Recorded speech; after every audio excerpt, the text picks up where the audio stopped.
नमस्कार। शून्य काल के इस खास कार्यक्रम में आप सभी का स्वागत है। मैं हूं डॉक्टर अवधेश मिश्रा। छत्तीसगढ़ में एक बड़े वरिष्ठ नेता है बीजेपी के मौजूदा मंत्री रामविचार नेताम। लगातार अपने बयानों से सुर्खियों में रहते हैं, चाहे वो पक्ष में रहे या विपक्ष में रहे। उनके बयान हमेशा चर्चाओं का विषय बनता है। कुछ इसी तरह का बयान उन्होंने हनुमान जयंती के अवसर पर दिया कि बजरंगबली का गदा कांग्रेस के ऊपर चल रहा है, कांग्रेस का समाप्ति तय है। तर्क उन्होंने दिए कि जिस पार्टी ने श्री राम के मंदिर के प्राण प्रतिष्ठा का न्योता ठुकराया हो, उस पार्टी का अस्तित्व कैसे बचेगा। कुल मिला के ये कि बजरंगबली के नाम पे सियासतदान अपने काम पे लग गए हैं। आज इसी गंभीर विषय पे करेंगे चर्चा, लेकिन उससे पहले देख लीजिए ये खास रिपोर्ट। कटमोचन एक पुकार में अंत करे, रामदूत रुद्र अवतार, भक्तों के सब दुख हरे। लाल हनुमान जयंती भक्ति, शक्ति और समर्पण का पर्व है, लेकिन अफसोस भगवान राम के परम भक्त हनुमान की गदा अब आस्था का प्रतीक कम और सियासत का हथियार ज्यादा बनती नजर आ रही है। छत्तीसगढ़ की राजनीति में हनुमान के नाम पर वार पलटवार का दौर तेज हो गया है। सत्ता से बाहर होने के बाद से ही कांग्रेस के अस्तित्व पर सवाल खड़े किए जा रहे हैं। भारतीय जनता पार्टी खुले मंच से कांग्रेस को अस्तित्व विहीन बताने में जुटी है, तो वहीं कांग्रेस भी चुप बैठने को तैयार नहीं। कांग्रेस भाजपा को अपने ही गिरेबान में झांकने की नसीहत दे रही है। छत्तीसगढ़ की सियासत में भाजपा कांग्रेस आमने सामने। हनुमान जयंती पर भाजपा का विपक्ष पर गदा से प्रहार। कांग्रेस के अस्तित्व पर बीजेपी ने उठाए सवाल। कांग्रेस ने भारतीय जनता पार्टी पर किया पलटवार, कहा पहले अपने गिरेबान में झांक लें। आस्था के पर्व पर छत्तीसगढ़ बना सियासी अखाड़ा। मंत्री रामविचार नेताम के बयान पर सियासत गरमाई। कांग्रेस पर हनुमान जी का गदा पड़ रहा। मंत्री रामविचार नेताम। भाजपा के नेता कालनेमी की तरह धनेंद्र साहू। हनुमान जयंती के पावन अवसर पर जहां पूरे देश में भक्तिमय माहौल रहा, वहीं छत्तीसगढ़ में आस्था के इस पर्व पर सियासी अखाड़ा सजा हुआ है। हनुमान जयंती पर कैबिनेट मंत्री रामविचार नेताम के बयान से सियासत गरमा गई। उन्होंने कांग्रेस पर निशाना साधा और कहा बजरंगबली का गदा अब कांग्रेस पर चल रहा है और पार्टी का पतन तय है। राम जी का आतिथ्य स्वीकार न करने की वजह से कांग्रेस का जमीन पर जाना तय है। कांग्रेस और उसकी विचारधारा समाप्त हो जाएगी। नेताम के इस बयान के बाद कांग्रेस ने भी तीखा पलटवार किया है। कांग्रेस के पूर्व प्रदेश अध्यक्ष धनेंद्र साहू ने भारतीय जनता पार्टी को कालनेमी तक बता दिया। नेताम के आरोपों पर पूर्व पीसीसी चीफ धनेंद्र साहू ने जवाब देते हुए कहा, हनुमान जी का गदा अब इन्हीं लोगों को पड़ेगा, क्योंकि भारतीय जनता पार्टी के लोग भगवान राम के नाम पर राजनीति कर रहे हैं। गदा तो पड़ ही गया है, बजरंगबली के गदा, क्योंकि कांग्रेस पार्टी ने प्रभु राम जी के प्रतिमा अनावरण में प्रभु राम का आतिथ्य स्वीकार न करना कांग्रेस के लिए उसी दिन एक तरह से रसातल में जाने का उन्होंने एक तरह से लिख दिया। रामविचार नेताम जी बड़े वरिष्ठ और सुलझे हुए नेता हैं और उनको अपने पार्टी के भीतर झांक के देखना चाहिए कि ये जो हनुमान जी की गदा है ना, अब ये इन्हीं लोगों को पड़ने वाली है। ये लोग कालनेमी की तरह है। भगवान रामचंद्र जी के आड़ में आज जिस तरह की राजनीति आज वे लोग कर रहे हैं, लोगों को सिर्फ गुमराह कर रहे हैं राम मंदिर के नाम पर। हनुमान जयंती के इस पावन मौके पर आस्था के प्रतीक गदा और कालनेमी अब सीधे सियासी हथियार बन चुके हैं। भारतीय जनता पार्टी और कांग्रेस के बीच में जुबानी जंग इस कदर तेज हो गई है कि सियासी वार में भगवानों के शस्त्र का प्रयोग हो रहा है। अब सवाल ये भी है कि सियासी संग्राम सिर्फ शब्दों तक सीमित रहेगा या आने वाले दिनों में और भी तीखा रूप लेगा। बीएसटीवी के लिए रायपुर से अविनाश चंद्रवंशी की रिपोर्ट। रिपोर्ट को देख के आप समझ गए होंगे कि आखिरकार क्यों हनुमान जयंती के मौके पे इस विषय पे चर्चा हो रही है, क्योंकि बीजेपी के वरिष्ठ नेता ने कहा कि कांग्रेस का पतन तय है। तर्क उन्होंने दिया। इसी विषय पे करेंगे चर्चा। 3 बेहद ही खास वरिष्ठ मेहमान हमारे साथ मौजूद है। मेहमानों का परिचय आपसे करा देता हूं। बीजेपी की ओर से उज्ज्वल दीपक जी है, वरिष्ठ नेता है, प्रवक्ता। उज्ज्वल जी, बहुत स्वागत है आपका। कांग्रेस की ओर से नितिन बंसाली जी हैं, वरिष्ठ नेता है, प्रवक्ता। नितिन जी, आपका भी स्वागत है। बतौर राजनीतिक विश्लेषक सुबह के वरिष्ठ पत्रकार के शर्मा जी हमारे साथ है। के जी, आपका भी बहुत बहुत स्वागत है। के जी, चर्चा की शुरुआत मैं आपसे करता हूं। जरा समझाइएगा कि हनुमान जयंती पे मंगल कामना की जाती है, लेकिन एक राजनीतिक दल के वरिष्ठ नेता दूसरे राजनीतिक दल के पतन की कामना करे या ऐसी बातें कहे तो कितना इसे माना जाएगा, क्या कहा जाएगा? के जी। जी, हिंदुत्व को लेकर राजनीति छत्तीसगढ़ में पहली बार नहीं होनी, ये देश भर में हो रहा है। चाहे राम मंदिर निर्माण को लेकर भाजपा के लगातार इस पर प्रयास की बात करना, या संविधान के आधार पर उसको निर्माण की बात कहना, या वीर राम जी को लेकर बात करना, या छत्तीसगढ़ में राम वन गमन पथ की बात कहना, ये तमाम बातें जो है राजनीति में धर्म के प्रवेश को लेकर है। लेकिन धर्म आधारित जब राजनीति की बात करते हैं तो राम राज्य की कल्पना की बात आती है। भाजपा जो सुशासन, गुड गवर्नेंस और भ्रष्टाचार मुक्ति की बात कह रही है, ये भी उसी का एक हिस्सा है। लेकिन उस दिशा में कितना काम हो रहा है, ये एक महत्वपूर्ण बात है। और जो हनुमान जी से यदि राजनीति सीखना है तो सुग्रीव के मंत्री थे, किस निष्ठा के साथ वो सुग्रीव के साथ जुड़े रहे थे कि राम की भक्ति को लेकर, भक्ति भी है, जैसे भाजपा कार्यकर्ताओं को भक्त कहा जाता है, तो क्या उस स्तर की भक्ति है कि पार्टी के प्रति या आम जनता के प्रति या भगवान राम के प्रति कहें। तो ये तमाम प्रकार की बातें हैं। और जो राम मंदिर में नहीं जाने को लेकर को तो राजनीति लोकसभा चुनाव में देखिए कितना बड़ा माहौल बना। अब इसको लेकर यदि नुकसान होना था कांग्रेस का तो उसकी सीटों की संख्या और कम हो जानी थी। ये तो सीटों की संख्या कांग्रेस की बढ़ गई, इसको किस रूप में भाजपा कहेगी कि इसका सीटों की संख्या दुगनी कैसे हो गई? तो ये तमाम प्रकार की राजनीति है। लेकिन भगवान के जो आराध्य, जो उनको मानते हैं, वो उनके आचरण, व्यवहार, कृतित्व और उनकी सेवा भाव को लेकर कितने उस दिशा में काम कर रहे हैं, कितना उनके लिए जनता जन सेवा कर रहे हैं। सेवा महत्वपूर्ण रहा है हनुमान जी की भक्ति में, तो वो सेवा भाव से कितना काम कर रहे हैं ये जनता जनार्दन तय करेगी। जी, ठीक है, चलिए मैं लौटता हूँ। मैं उज्ज्वल जी का रुख करता हूँ। उज्ज्वल जी, क्यों ऐसी कामना करना कि कांग्रेस का पतन तय है? हनुमान जी का गदा कांग्रेस पे चल रहा है लगातार, जरा समझाइए ना। अवधेश जी वरिष्ठ मंत्री हैं, राम विचार नेताम जी, लंबा अनुभव है राजनीति का। उनके हास परिहास में भी दिए गए बयान के कई सारे निहितार्थ रहते हैं और आपने हमेशा देखा भी है। आज भी इस बयान के कई सारे निहितार्थ हैं। उनकी बातों अगर ध्यान से सुनेंगे तो उनका ये कहना है कि समर्पण कर देना चाहिए कांग्रेस पार्टी को। क्यों समर्पण अभी कौन कर रहा है? नक्सली, वामपंथी विचारधारा के लोग, जो राष्ट्र विरोधी ताकतें हैं, जो राष्ट्र विरोधी एक्टिविटीज में इन्वॉल्व रहते हैं, जो दुश्मन देश का साथ देते हैं, जो एक एजेंडा के तहत काम करते हैं। शायद इस बयान का वही मायने है कि कांग्रेस को भी अब सरेंडर कर देना चाहिए जनता के सामने कि सारे षड्यंत्र, सारी साजिशें, सारे देश विरोधी एक्ट सब फेल हो चुकी हैं। अब उनको भगवान राम की शरण में जाना चाहिए, अयोध्या जी के दर्शन करने चाहिए, राहुल गांधी जी को, सोनिया गांधी जी को, कांग्रेस के तमाम नेताओं को, और वहां क्षमा प्रार्थना करनी चाहिए। और हनुमान जयंती से बेहतर मौका क्या हो सकता है? उनके थ्रू ये मैसेज जाना चाहिए कि भगवान हम आ रहे हैं, हमें माफी दे दीजिए, हमसे बहुत गंदे काम हुए हैं, हमने छत्तीसगढ़ में नक्सलियों का साथ दिया है, हमने पाकिस्तान में अलगाववादियों का साथ दिया है, हमने पंजाब में खालिस्तानियों का साथ दिया है, हमने नॉर्थ ईस्ट में भी ऐसे अलगाववादियों का साथ दिया है, हमने हमेशा देश विरोधी काम किया है, अब हमें माफ कर दीजिए। कांग्रेस को प्रार्थना करनी चाहिए भगवान से और सरेंडर हो जाना चाहिए। मामला और गंभीर हो गया। साहब, नेताम साहब कह रहे थे कि गदा का प्रहार बहुत तेज हो रहा है, समर्पण हो जाएगा कांग्रेस का, विघटन हो जाएगा। अब उज्ज्वल जी कह रहे कि साहब माफी भी मांग लीजिए, लगे हाथ मौका बेहतर है, चले जाइए राम मंदिर। समझाइए जरा।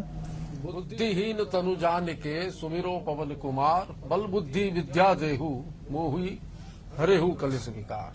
आपके लोकप्रिय चैनल में समस्त दर्शकों को मैं हनुमान जन्मोत्सव की, हनुमान जयंती की शुभकामनाएं देता हूं। बहुत बढ़िया पिक्चर दिख रही थी। राम विचार नेताम जी जो खुद का विभाग तो संभाल नहीं पा रहे हैं, नहीं पता कौन सेठ संभाल रहे हैं, कोई सेठ है ऐसा सुना है जो विभाग संभाल रहे हैं, और मंदिर में पूजा करने जा रहे हैं। आज देश में ये सब क्या मतलब? ये मुद्दा है क्या कोई कि कांग्रेस के ऊपर हनुमान जी की गदा चल गई तो ये हुआ, तो मैं तो राम विचार नेताम जी को और भारतीय जनता पार्टी को ये सुझाव दूंगा कि मंगलवार का और शनिवार का उपवास करें और हनुमान चालीसा का नियमित पाठ करें, क्योंकि देश में जैसा ये कह रहे थे ना कि कांग्रेस को सरेंडर हो जाना चाहिए, देश का प्रधानमंत्री सरेंडर हुआ बैठा है, कहां से तेल खरीदना है कहां से तेल नहीं खरीदना है ये नहीं बता रहे, ट्रंप बता रहा है। और देश में क्या स्थिति है अभी डीजल की, पेट्रोल की और गैस की, और किस प्रकार महंगाई आसमान छू रही है, इस विषय पर बात न करके इस प्रदेश के कृषि मंत्री अबोध बालक के जैसे हनुमान जी की गदा चल गई और ये चल गई, ये बातें कर रहे हैं। दुख होता है। ये काल नेमी था, एक राक्षस था, मायावी राक्षस। मायावी जो था ये रावण के मामा मारीच का पुत्र था, जिसको रावण ने हनुमान जी के पास भेजा था। संजीवनी बूटी लेने जा रहे थे तो वो भेष बदल कर जो सामने आकर हनुमान जी को दिग्भ्रमित करने की कोशिश किया था। ये वही काल नेमी रूपी सारे भारतीय जनता पार्टी के मंत्री और नेता हैं। पर हनुमान जी ने क्या किया था? हनुमान जी ने उसको पहचान कर उसका वध कर दिया था। तो वध इनका होना तय है राजनीतिक रूप से। यूं तो हम बड़े वो अहिंसावादी लोग हैं, यूं तो वध और कत्ल की बात नहीं करते, पर राजनीतिक रूप से ये चला चली की बेला है और देश और प्रदेश इनसे संभल नहीं रहा। खुद के विभाग की स्थिति ठीक है नहीं और एक मंदिर में पूजा करने जा रहे हैं, तो काम की बात करते थे तो समझ में आता, और ये बातें करना कहाँ से उचित है? आप लोग केवल विघटन तक थे, प्रहार तक थे, वध तक आ गए नितिन जी। राजनीतिक तौर पे तमाम चीजें राजनीतिक बातें हैं। ऐसी छिन्न बातों का, गरिमा के स्तर से नीचे हुई बातों का मैं जवाब देना भी जरूरी समझता हूँ। देश जी, अगर राजनीति में बात वध तक आ जाए, यही तो हम बोल रहे हैं कि ऐसी अराजक सोच, ऐसी अनह्यूमन सोच, जैसा नक्सली करते हैं कि मार दो, काट दो, निपटा दो, बंदूक से ले लेंगे सरकार, यही तो कांग्रेस की सोच रही है। यही तो हम बोल रहे हैं कि वामपंथी, वो भी एक्सट्रीम वामपंथी, चाइना ने भाई साहब बहुत लंबे समय से विचारधारा को छोड़ दिया है। चाइना अभी अगर आज माओ खुद आ जाए ना, तो मकाऊ की इमारत से कूद के 3 बार आत्महत्या करेंगे। देख के कैपिटलिज्म की हालत कम्युनिस्ट कंट्री में। आज गदा की बात आप अभी कर रहे थे, गदा तो महासमुंद में चली है। अध्यक्ष जी आपको जानकारी होगी, नितिन जी आपको भी जानकारी होगी, जूतम बाजार चला है आज महासमुंद कांग्रेस भवन में, रोज चलता है। तो गदा तो वहाँ चल रही है। हम क्या करें उस विषय पे? गदा तो वहाँ चल रही थी, विधानसभा में हनुमान चालीसा पाठ कर रहे थे। आपके गजेंद्र यादव जवाब नहीं दे पा रहे थे कांग्रेस के हमारे विधायक। जब आप बोल रहे थे तो मैं एकदम शांत था। सुनने का साहस तो रखिए, कुछ भी बोले जा रहे हैं, वध करने की बात कर रहे हैं लोगों की। राजनीतिक रूप से वध करने नहीं, वो आपने बाद में संभाला। बिल्कुल संभाला ऐसा नितिन जी, मैं बोल लूं, नहीं तो आप अपना पूरा कर लीजिए। डिबेट कितना क्यों बौखला रहे हैं? हम तो भारतीय जनता पार्टी की यही कामना है कि भगवान हनुमान जी, बजरंग बली, भगवान श्री राम कांग्रेस पार्टी को सद्बुद्धि दें और इटली के भगवान को छोड़कर अयोध्या के श्री राम के चरणों में जाके दंडवत प्रणाम करके कांग्रेस पार्टी माफी मांगे और उनको ये कहे, हे भगवान, मैंने जितने गलत कृत्य किए हैं सबको उनको माफी दीजिए और हम रीस्टार्ट करेंगे। भारतीय जनता पार्टी भी चाहती कि अब अच्छा विपक्ष रहे। और आज गैस डीजल की बात कर रहे थे, करेंगे भाई, मैं बता रहा हूँ, सुनिए मेरा एक क्वेश्चन का जवाब दे दीजिए। अरे मैं बता रहा हूँ आपको अभय जी, अरे सुनिए तो, अरे नितिन जी सुनिए तो, आप बताइए छत्तीसगढ़ में पेट्रोल का रेट क्या है और हिमाचल में पेट्रोल का रेट क्या है? एक सवाल का जवाब दे दीजिए, पैर छू के माफी मांग लेता हूँ आपसे मैं। नहीं, छत्तीसगढ़ बताइए ना, आप राष्ट्रीय बात कर रहे थे ना, वैश्विक क्रम की बात कर रहे थे ना आप अभी। आप बताइए, आपकी पार्टी ने हिमाचल में 3 रुपए रेट बढ़ा दिया है और आप बात करते हैं, अरे गिरिबान में तो झांकिए, डबल इंजन की हमारी किसी भी सरकार ने 1 रुपए में रेट नहीं बढ़ाया है और आपकी हिमाचल सरकार, सुक्खू सरकार 3 रुपए रेट बढ़ा देती है और आप बेशर्मों की तरह बात करते हैं। आप भ्रम फैलाने का काम करते हैं, आप चाहते हैं राजग करने। ठीक है, अरे बात का जवाब दीजिए पहले आप। ठीक है उज्जवल जी, हिमाचल ठीक। प्रदेश में पेट्रोल डीजल का रेट क्या है और छत्तीसगढ़ में क्या है? हमारी सरकार अच्छा काम कर रही है, मोदी जी अच्छा काम कर रहे हैं। आप पहले जाके पूछिए अपने मुख्यमंत्री से, क्यों जाता है? आज आप कमलनाथ जी का बयान सुनिए, आज आप अखिलेश जी कमलनाथ जी का बयान चलाइए अभी आप, उन्होंने बोला है कोई समस्या नहीं है, भ्रम फैलाया जा रहा है। किसने बोला? कमलनाथ जी ने बोला है, सुना दूं आपको मैं? मैं बता रहा हूं आपको। मैं एक बार केके जी के पास जाता हूं, फिर नितिन जी आप जवाब दीजिएगा। केके जी, राजनीति में हनुमान जयंती पे विघटन से मामला शुरू हुआ था और यहाँ तक पहुंच चुका है साहब कि राजनीतिक तौर पे समापन, तमाम चीजें। सवाल ये है कि इस मुद्दे, इस बयानों के मायने क्या केवल बयान देने के लिए बयानबाजी की गई या वास्तविक में इसके पीछे कोई सोच और कोई तर्क है? देखिए, मुझे लगता है कि बार बार कांग्रेस को इस ढंग से राम को लेकर के बात कहना, मतलब ये एक ध्रुवीकरण और तुष्टीकरण की राजनीति का ही एक हिस्सा है जो बार बार हर बार आता है। राम राज्य को लेकर बात आ जाएगी, कांग्रेस पर लगातार ये बातें लगाई जाती है कि राम मंदिर निर्माण में उनकी भूमिका नहीं थी या हमने राम मंदिर बना दिया, कांग्रेस कहती है कि कोर्ट के आदेश से बना। ये तमाम प्रकार की बातें राजनीति में चल रही है, लेकिन हिंदुत्व की जो राजनीति चल रही है उसमें भाजपा का जो ये कहना है कि कांग्रेस के लोग भाजपा में शामिल हो जाएं या समर्पण कर दें, तो मुझे लगता है कि लोकतंत्र में एक दलीय राजनीतिक व्यवस्था की ओर आगे बढ़ने की कोशिश हो रही है। क्या सभी को विचारधारा की जो अलग अलग विचारधारा है वो कैसे भाजपा की विचारधारा से शामिल हो जाए? लोकतंत्र में निश्चित रूप से सरकार के प्रति जन विश्वास होना चाहिए और लोगों को जो भावनाएं हैं, जो सेवा भाव, जो भ्रष्टाचार, मैं पहले कह रहा हूं कि लोगों की महंगाई, बेरोजगारी, भ्रष्टाचार, क्या ये सब भी तो राम राज्य का हिस्सा है? इस दिशा में कौन सा राजनीतिक दल किस स्तर पे काम कर रहा है, जन सेवा कौन कितना कर रहा है, ये सब विषयों को जनता देखती है और इसी के आधार पर निर्णय करता है। इसलिए मुझे लगता है कि आज की समय में यदि हम कहें तो राम जो है जनता है और जन सेवा कोई जितना कर रहा है हनुमान बन के, भक्त बन के, तो मुझे लगता है कि जनता उसको आशीर्वाद देगी और जनता के आशीर्वाद से ही सरकार आगे बढ़ेगी। लेकिन यहाँ पे राजनीति में जिस ढंग से कांग्रेस और भाजपा बार बार भगवान के नाम को यदि सामने लाते हैं तो क्या उसके अनुरूप आचरण, विचार, व्यवहार सब कुछ हो रहा है क्या, ये भी जनता देख रही है। इसलिए पहले मुझे लगता है कि भगवान के आराध्य के साथ साथ उनको एक आदर्श मान के यदि काम करते हैं तो आदर्श के रूप में चाहे राम जी को आदर्श माने, हनुमान जी को माने, किसी भी देवता को मानते हैं तो मुझे लगता है कि वो जन सेवा में, राजनीति में ज्यादा सफल हो पाएंगे। मुझे लगता है कि जो लोग कांग्रेस की भी बात कहें तो कांग्रेस में भी बार बार क्यों ये बात आती है कि हिंदुत्व में मामले में वो पीछे क्यों हो जाते हैं, इस पर विचार करने की बात है। चलिए मैं जवाब ले लेता हूँ। नितिन जी बड़े विद्वान नेता है। नितिन जी, बार बार राम मंदिर के नाम पे, राम के नाम पे, हिंदुत्व के नाम पे कांग्रेस को कटघरे में क्यों खड़ा किया जाता है? देखिए, राम तो सबके हैं, राम मेरे हैं, ये राम उज्जवल दीपक के हैं, राम ये जो मेरे सामने आपके कैमरामैन बैठे हैं उनके हैं, राम आपके हैं, राम वरिष्ठ पत्रकार के शर्मा के भी हैं। पर इसके नाम पर राजनीति करना और तरह तरह के राम सबके, आप राम के हैं कि नहीं नितिन जी? आज सबसे राम तो सबके हैं, आप राम के हैं कि नहीं? में मैं गया हूँ, आप आमंत्रण क्यों करा दिया, चालीसा लेटर लिख दिया आपने, हम नहीं आएंगे राम जी, मैं नहीं बोल हम रहा तो इटली जाएंगे, बोल रहा था, जब हम तो पाकिस्तान जाएंगे। बात सुनो तो मैं सुन रहा था। अब आपको आपने बहुत टोका। सुनने की क्षमता होनी चाहिए। राम नाम जपना, पराया मां नहीं, जपना, tit for tat। मुंह में राम और बगल में छुरी छुरी आपकी। पर मुंह में राम और दिल दिमाग में नाथूरा। ये बैठे हैं मेरे बगल में जो प्रवक्ता है भारतीय जनता, लेटर आपने लिखा था नितिन जी, ये जो हम नहीं राम आएंगे, मंदिर बनाया, राम मंदिर हम बनाया, आवेदन ये नहीं सुप्रीम आएंगे। कोर्ट का आदेश है भाई। और मुझे ये लगता है कि ये समय, ये कृषि मंत्री राम विचार नेताम को प्रदेश की जरूरतों के बारे में, बढ़ती महंगाई के बारे में, बेरोजगारी के बारे में, कृषि के बारे में बात करनी चाहिए। ये क्या है, मंदिर में हनुमान चालीसा में दर्शन करने जा रहे हैं और वहां कहते हैं बदगदा चली है कांग्रेस के ऊपर। मारपीट करके उन्होंने बोला होगा। मजाक कर रहे हैं। ये खुद का विभाग संभाल नहीं पा रहे हैं और खुद का विभाग नहीं संभालने की वजह से चल नहीं रही है, पता नहीं किसकी चल रही है प्रदेश में, सरकार में। मैंने ऐसा सुना था कि राम विचार नेताम की भी नहीं चल रही, थोड़े से परेशान है, फ्रस्ट्रेटेड है। इन्होंने बजरंग दल बनाया है, सपोर्ट करते हैं बजरंग दलों, बजरंग दल को। गूगल खोलिए, कितने कर्मकांड निकलेंगे बजरंग दल के। कौन सपोर्ट करता है इनको?